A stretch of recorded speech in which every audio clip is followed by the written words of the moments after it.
Welcome back. Here today with Executive Director of Early Learning Coalition, Lynne Eldridge. Lynne, no stranger to the show, has been on multiple times, I think most recently with Steve Sutherland talking about kids. And if you're a viewer of the show over time, you know that's probably exactly what we're going to be doing today, talking about kids. Kids, children, families are Lynne's passion. Early Learning Coalition of Northwest Florida being a huge proponent, a huge motivational force in much of what you see, and some of which you're probably unaware, and that's what we're going to be talking about today. You're watching Real Florida Magazine, and if you or someone you know would like to be a guest on the show, or maybe there's something you'd like to see featured, just give us a call, drop us an email, or visit our website at realfloridamagazine.org. We'll be right back with more from Real Florida Magazine.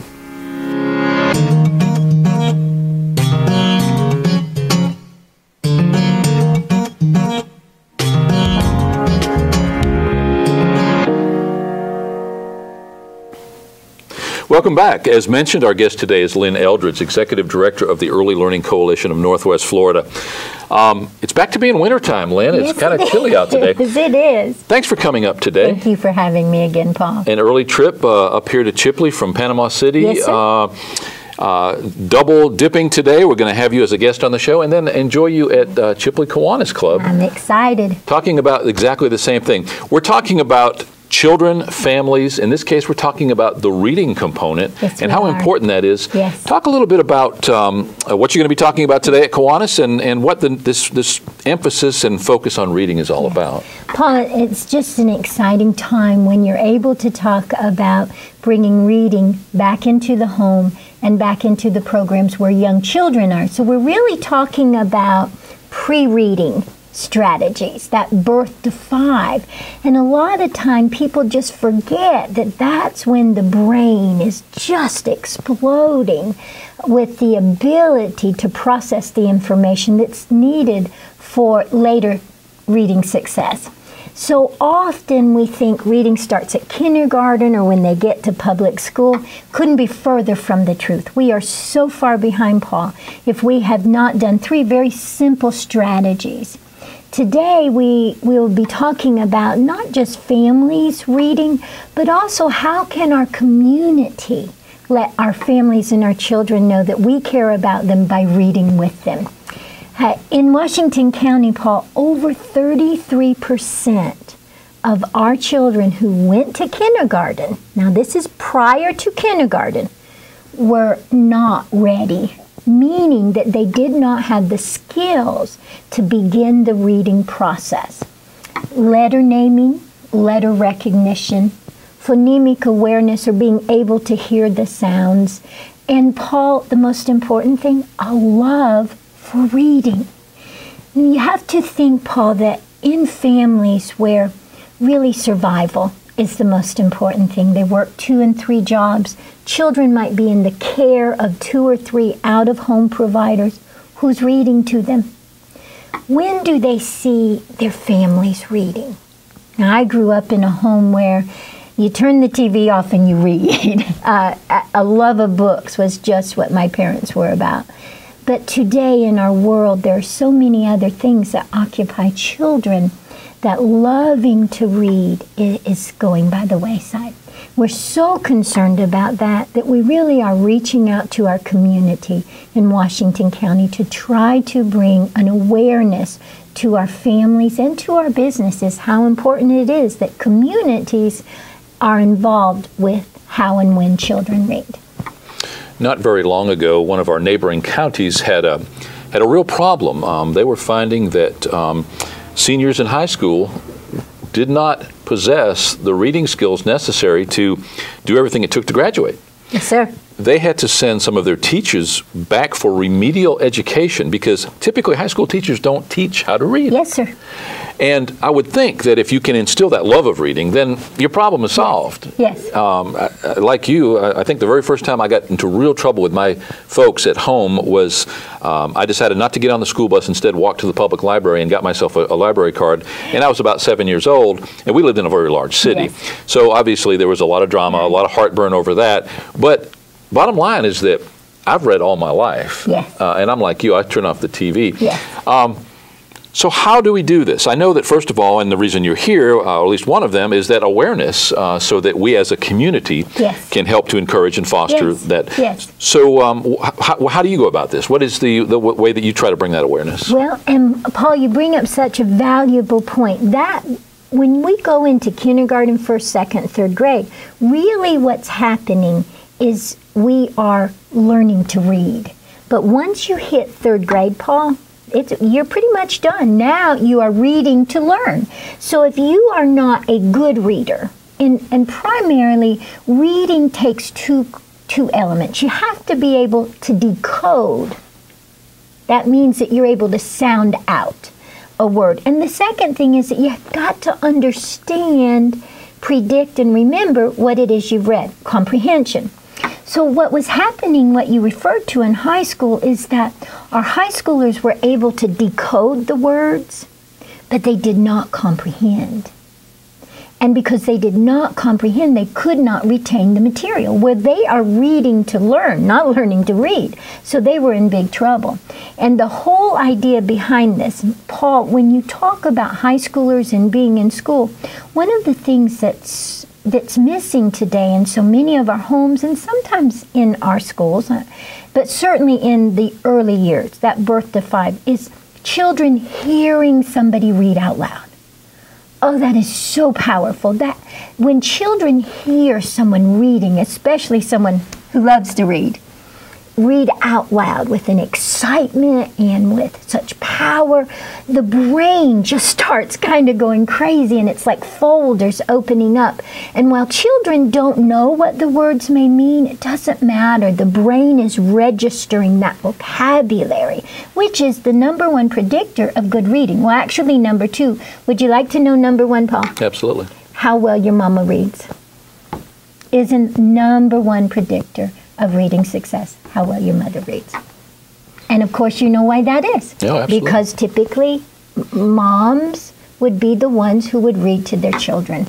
And now when you have mothers, single mothers, grandparents, single dads who are working 2 jobs and trying to keep the household together, reading is not always on the top of the list. So what we're hoping to do, especially in Washington County and with the Kiwanis Club, which education and children, that's just what they're all about, so perfect fit, is we are hoping to engage some of the business partners at the Kiwanis with our early childhood learning centers, the child care centers, to come in once a week, once a month, or however often they want to, but at least once a month, to read a book that the coalition we've chosen because of the strategies for reading in it.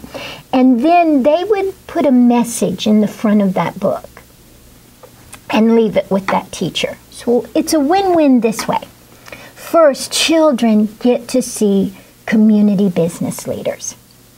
And that always says, I can be one of them.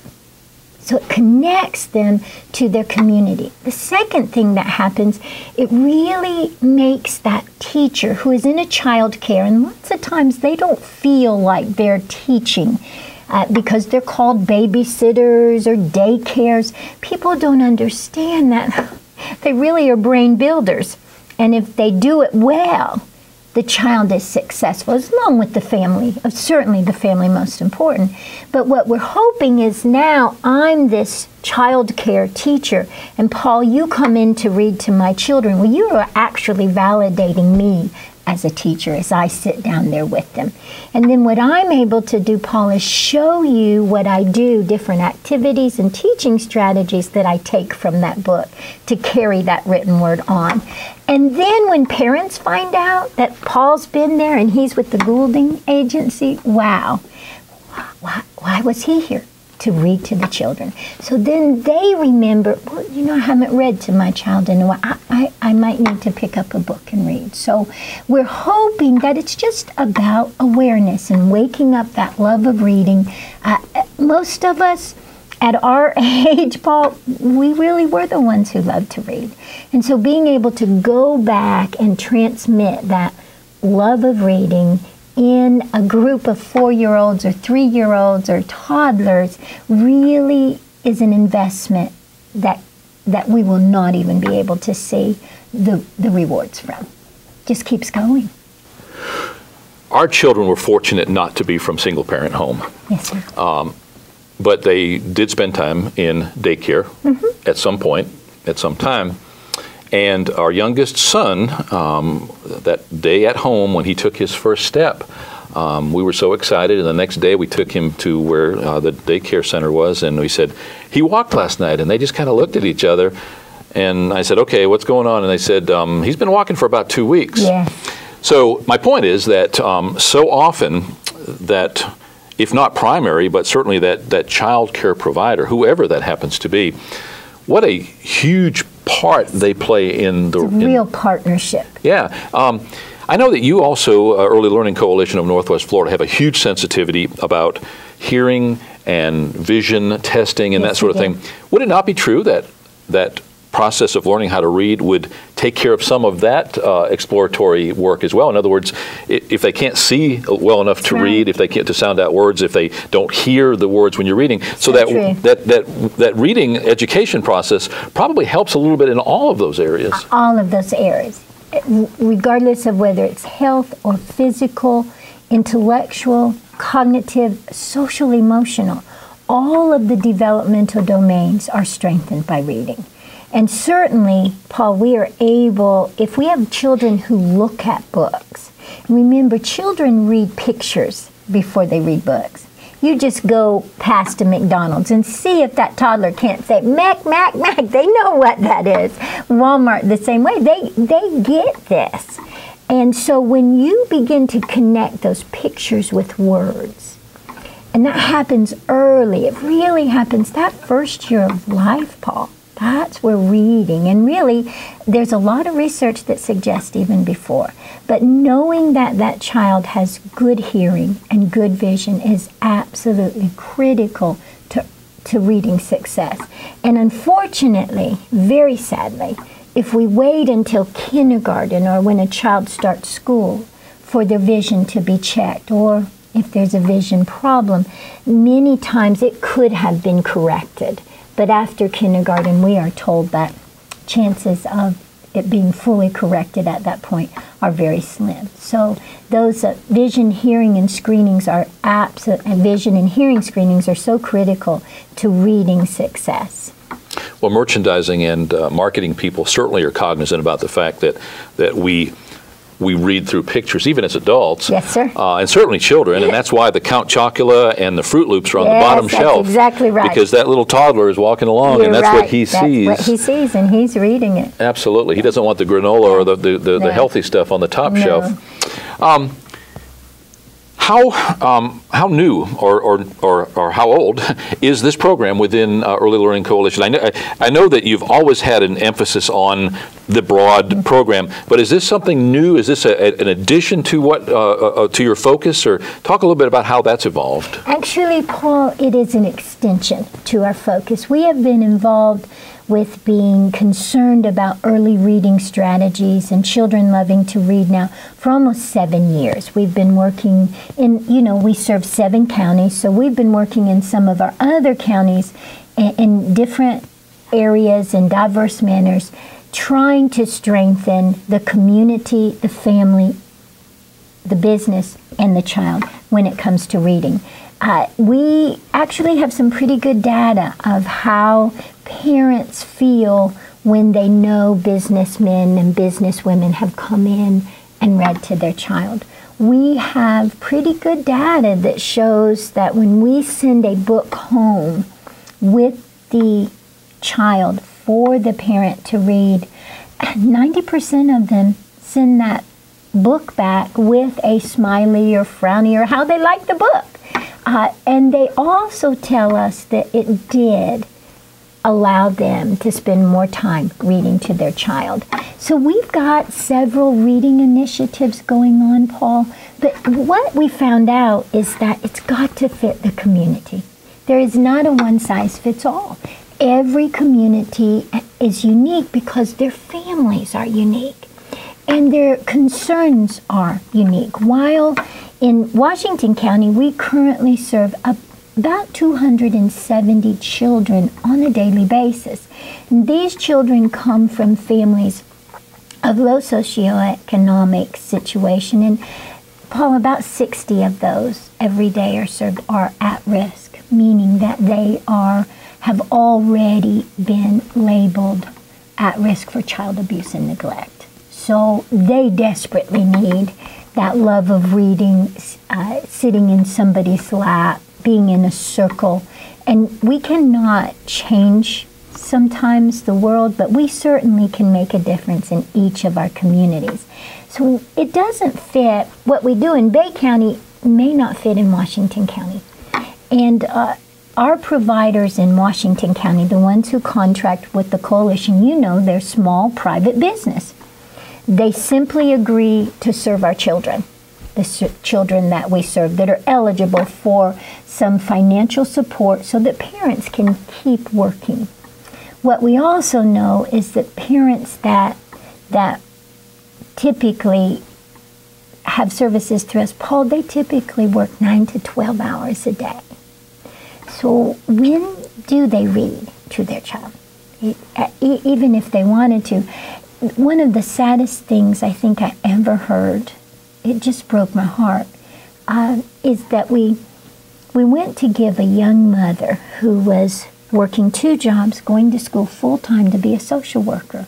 And she really wanted to come up out of her situation and make a better life for she and her children. So we had given her books, and now we were giving her more books. And she turned to us with tears in her eyes and said, "When do you want me to read these books you're giving me? When?"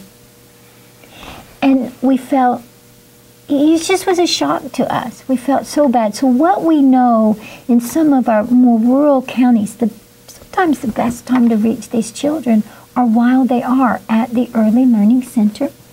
And so in Washington County, we're hoping that the Kiwanis and perhaps other business leaders will partner with the coalition and with these private small businesses to read in their community, but really to begin a relationship with those small private businesses so that they begin to see themselves even more so than they do now as professionals and as important members of this community. So it's not just for the child. When families know, Paul, that you came in to read, it makes a difference. When a teacher that's trying to get her AA degree, you value her enough to respect her when you come in, I tell you, that will keep her burning the midnight oil. And when those children see your love of reading, that cannot be taught. That is the one strategy that we can't teach, Paul. You either love reading and it comes across through your face and through your body, and they get that. You see, children connect to that. And when they do, that's when it passes to them.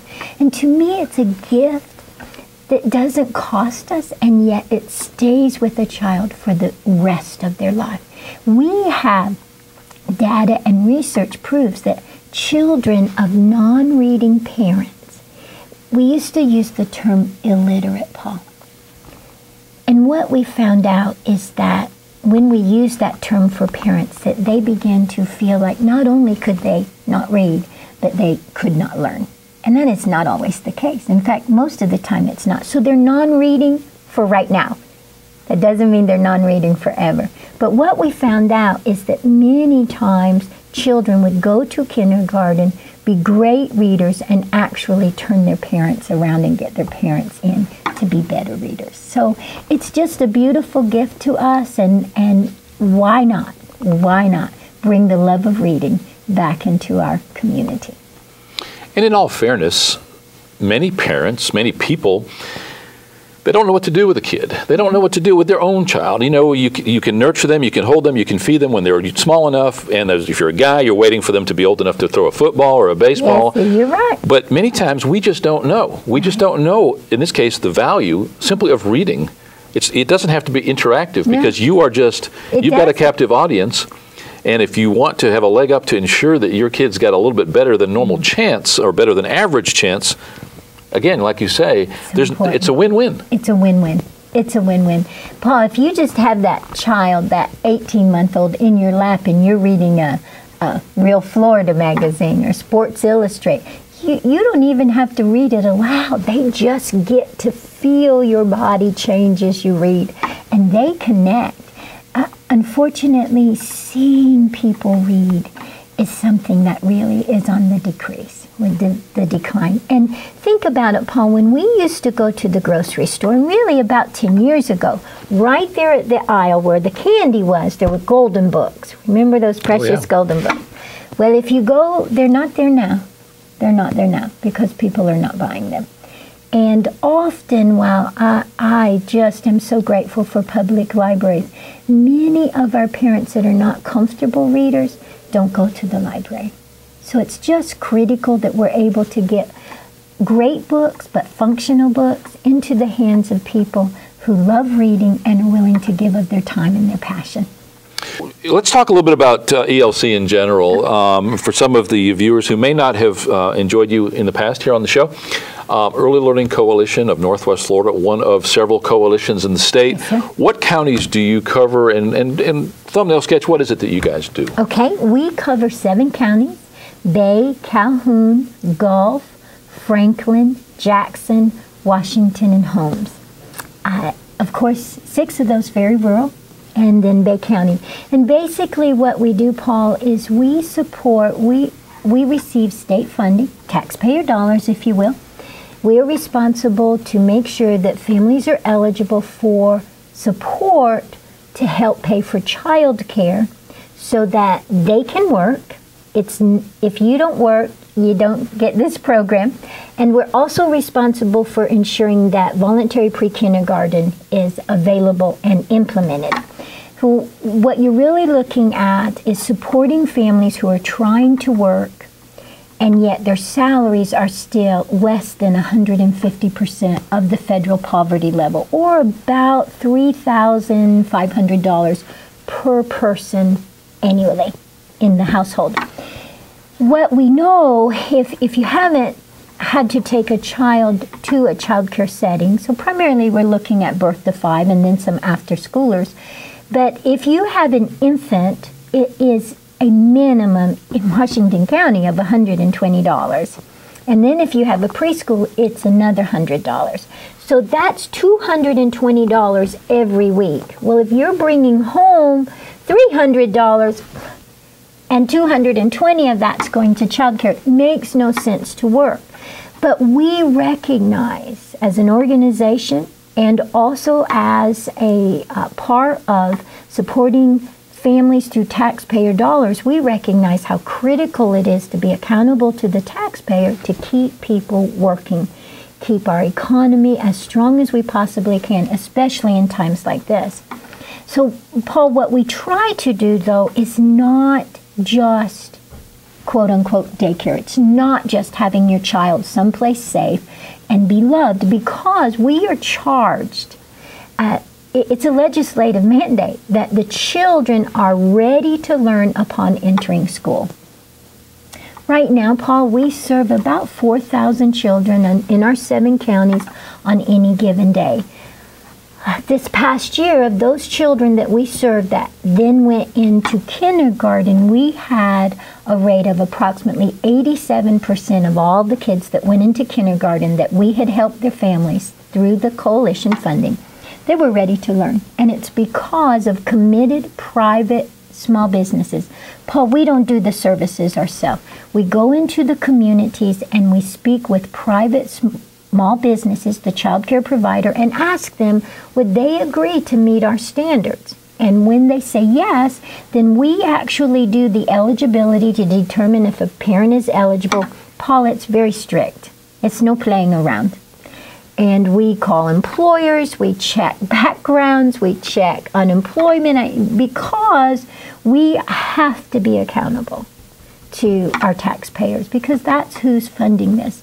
And in the bottom line is that if we can keep families working, children in safe, nurturing, educational environments, everybody wins. So in a nutshell, that's kind of what we do. Families, it is our purpose, Paul, to grow healthy children, parents, and the relationship between them. This coalition, you will never hear us say that the family is not the most important part of any community, any city, any state, any nation. It's got to be the family. And that's who we try to support by supporting them caring for their children. Quite a weighty mandate. Yes, sir, it is. What could possibly be more important? There is nothing in my mind. Yeah, and I know that's certainly Yes. true. But from a nuts and bolts point of view, there certainly is. They are our future, and that's a trite thing to say. But it's very the more, real. yeah, and the more time I spend with you, the more I realize that. Yes. Thank you for taking the time today. As always, we appreciate that. Here soon. You will be back Yes. with Marty Coley. I'm looking forward to it. She is amazing. She really is. And always has had families and children and her communities at the heart of everything she does. And relatively recently has become our representative here. Yes. So certainly apropos to have her here. At that same time, we're going to, the way I understand it, we're going to enjoy Brian Taylor. Yes, we who are. is Executive Director of United Way. Which helps us, Paul, meet our state required match. So it's a great partnership all the way around. Well, we look forward to that, and Thank you. good to see you again today. It's so good to be here again. Thank you, Paul. Our guest today has been Lynne Eldridge, Executive Director of the Early Learning Coalition of Northwest Florida. As mentioned, fairly soon, in the next couple of weeks, you'll be able to enjoy Marty Coley. Brian Taylor. Brian Taylor, yeah. Okay, we'll just...